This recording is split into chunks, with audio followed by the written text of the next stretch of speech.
shape-shifting and the dream body. Understanding your dream body and lucid dream physics. The lucid dream body can be sensationally light and flexible. It can fly, it can teleport. It can be flown down wormholes, shrink to the size of a pinhead, become as vast as the universe.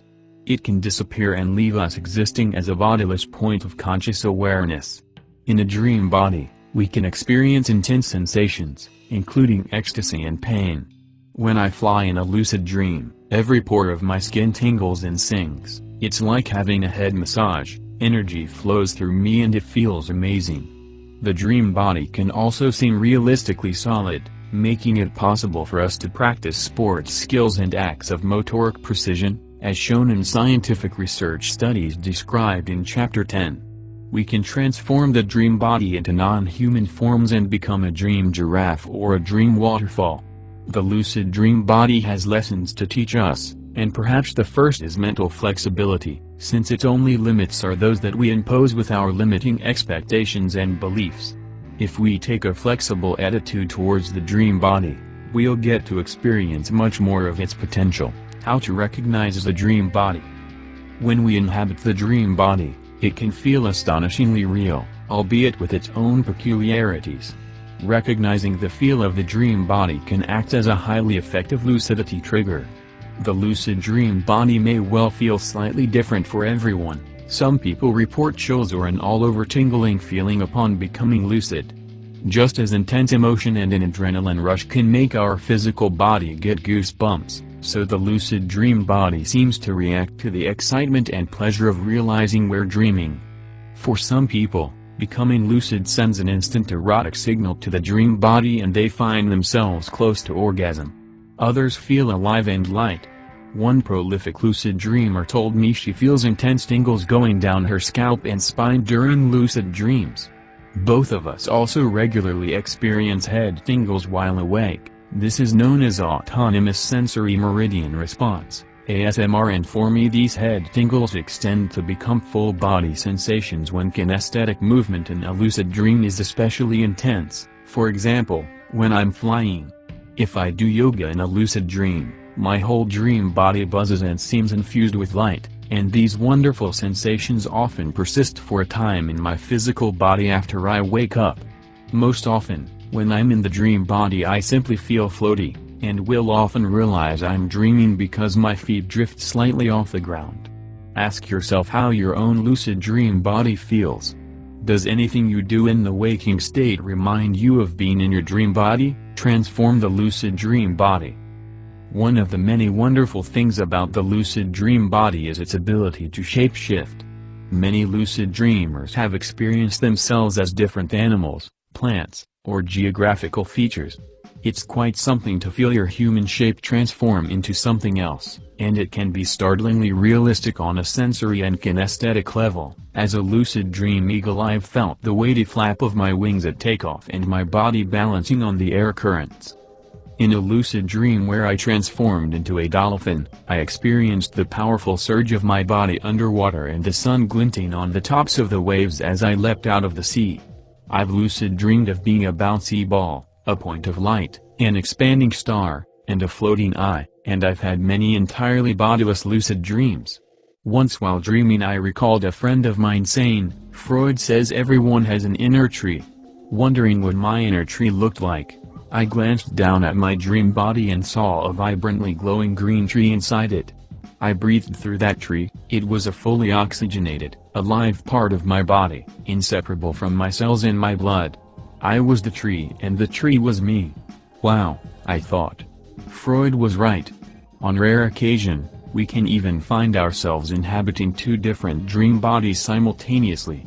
Once at university, I was working on an essay at my desk and felt so bored of it that I rested my head on my arms and began to fall asleep. After a bit, I forced myself to my feet and lay down on my bed instead, where I instantly fell asleep. But after minutes or hours, a curious feeling stole over me. I had two bodies. One was slumped at my desk, and the other was lying on the bed. I could feel the weight of my head on my arms and the coolness of the floor under my feet. Simultaneously, I could feel the length of the bed beneath my stretched-out body and the pillow under my head. Had I really made it to my bed earlier, or had it been a dream? Was I in fact asleep at my desk? For what seemed like many minutes, I experienced this dual body awareness. I got flashes of imagery of my room, but from two different perspectives. Was I at my desk or on my bed? Intrigued, I experimented with tipping the balance and managed to become more my body at the desk for a moment, while the body on the bed lost reality slightly. Unable to decide where my physical body actually was, I dragged myself from this pleasant but perplexing state to find out. It was hard to wake myself up, as I was in sleep paralysis, but with a bit of concerted toe wriggling, I woke up to discover that I was on my bed. Shape-shifting. Sometimes lucid dreamers actively induce experiences of shape-shifting by intending to become a bird or a river. Other times the transformation is entirely spontaneous and surprising. One man I know is highly creative with his dream body and has experimented with shape-shifting in his lucid dreams to help him create and develop original sci-fi characters. He told me a lucid dream in which he imagines himself in the body of a Lachdron. I realized that this would be a perfect situation to test the limits of Lachdron agility. I stopped and imagined the changes, trying to feel my new anatomy as it appeared. The first thing I noticed was my shadow, a perfect silhouette of what I imagined a Lachdron to be. Next I tried moving, which was a new challenge. These long, elastic legs are good for hopping and not much else. As a human, I'm used to using my arms to help me jump, but that wasn't an option here. Instead I leaned forward, the way I would if trying to get distance on a trampoline, and pressed all of my weight down. My legs bent, and I pushed off the ground like a coiled spring. I was sent high into the air. Dissolving the dream body. Dream author Gene Campbell, with whom I co-edited Sleep Monsters and Superheroes, remarked to me once that the lucid dream body is made of atoms and molecules just as our waking bodies are, but we perceive the abilities of consciousness to be much broader and more flexible. This broader perception of our abilities enables us to experiment with the lucid dream body and have astonishing experiences, as in this lucid dream where I deliberately created a fairy tale and acted it out, with the interesting side effect of experiencing the total, willful dissolution of my dream body. The castle doors are shattered with a battering ram and the fire brigade stream in. They are looking for me, my life is in danger. The voice says, the princess must summon her powers and escape. I know I must vanish from this dream and I compose myself, quietening my mind and my breath. With supreme psychical concentration, I manage to fold into myself and disappear from the scene, atom by atom, just as the chief fireman spots me on the staircase and starts charging towards me. I know that through disappearing in this way, the castle will be saved for once and for all. Up until I had this dream in 2004, I had many spontaneous bodiless lucid dreams yet had never consciously tried to make my dream body vanish in such a spectacular fashion, and under pressure from a charging fire brigade too. My final moment of consciousness on the castle staircase had strong kinesthetic properties and super bright reality. It was like nothing I had ever experienced or imagined in waking life, and it woke me up. Who or what am I when I dream? I've experimented with shutting off physical sensations in a lucid dream, moving from sense to sense and willing each to stop functioning so that first my vision went, then my hearing, and so on. Eventually my dream body vanished too, and I was a non-sensory, floating point of consciousness. I did this out of philosophical curiosity when asking myself, what is the dream I? Well, whatever the dream I may be, it's definitely not the dream body.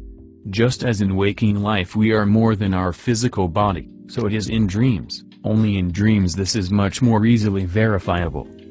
In lucid dreams, we can change our body, our gender, our relatives, our age, such things are entirely fluid in the dream state.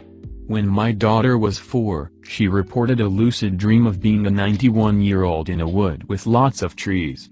Many adults dream of being a child again. Shape-shifting is not always experienced as a Kafkaesque transformation, we may simply dream we are in a different body, as in this lucid dream reported by Patricia Garfield. Instantly I know I am dreaming. Then I realize that I am no longer myself, I am an earthworm crawling across a thick deep blue carpet. I feel the plumpness of my earthworm hips as I sashay side to side across the plush carpet. Looking out through earthworm eyes, I feel the fuzzy pile of the carpet tickle my body. What is the point of shape-shifting in lucid dreams, some may ask? It expands our human experience, offers us new perspectives, and may inspire us to ask philosophical questions. Who or what am I when I dream? What can lucid dreaming teach me about the nature of reality? And also, what can it teach me about mental flexibility, the imagination, empathy, creative thinking, and the complexities of dreamed sensory perception? Lucid dreaming can help us to expand our idea of who and what we are. It can dissolve the boundaries set up by rigid belief systems. I am just a body and a brain, I cannot change. Gravity exists as an absolute law even in the dream state. My thoughts have no effect on my reality. Understanding that we don't have to adhere to these beliefs is a step on the path to freedom and a step towards becoming an experienced lucid dreamer. Transcend the laws of physics in lucid dreams. Just as we can change the dream body, so we can play with the laws of physics in our dreams, and we do this regularly without even trying, as dreams jump forward and backward in time, or we find ourselves doing impossible things. We breathe underwater, we turn into our ancient Andy, or we snowboard on a cloud. In a lucid dream, linear time and gravity are all in the mind. They are mental constructs that we can transcend. Psychologist Christoph Gassman explains. In dreams people can morph from one character to another, or they can display characteristics of two people. The same applies to dream places. If, for example, a certain place reminds the dreamer of another place, he is immediately transported to that place. To be correct, he is not transported, but he is there as if he were always there, because space is only a backdrop and not a basic law on which the dream world is built. Such changes are normal and quite automatic in the dream world, as breathing is in the waking world. The more time we spend in our lucid dream body, the more at home in it we feel. It's exactly the same with lucid dream physics. The more we play around and explore the possibilities, the more comfortable and confident we become. Lucid dreaming is an entire world, an entire universe. It takes time to explore it. It also takes curiosity and a certain spirit of adventure. The lucid dreamer has the perfect opportunity to explore the nature of lucid dream physics through conscious interaction with the dream world and by observing the effects and limitations of her own thinking.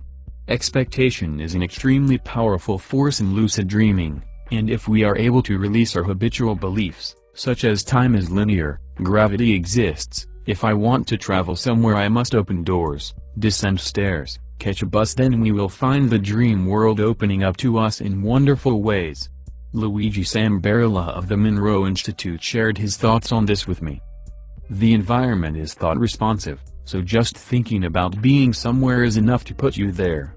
Once you drop the idea of form, you can easily drop the idea of distance, because you can comfortably become the environment and everything contained within it. Spinning around. They don't feel the need to open doors, they simply fly through them or imagine themselves being where they want to be. They can travel through time and space, and they understand the thought-responsive nature of the dream and draw on this knowledge to create anything they want. Of course, even at high levels of lucidity and control, the dream is always capable of surprising responses, which makes it all the more exciting to explore. Thank you for watching this video. Happy travels through the astral.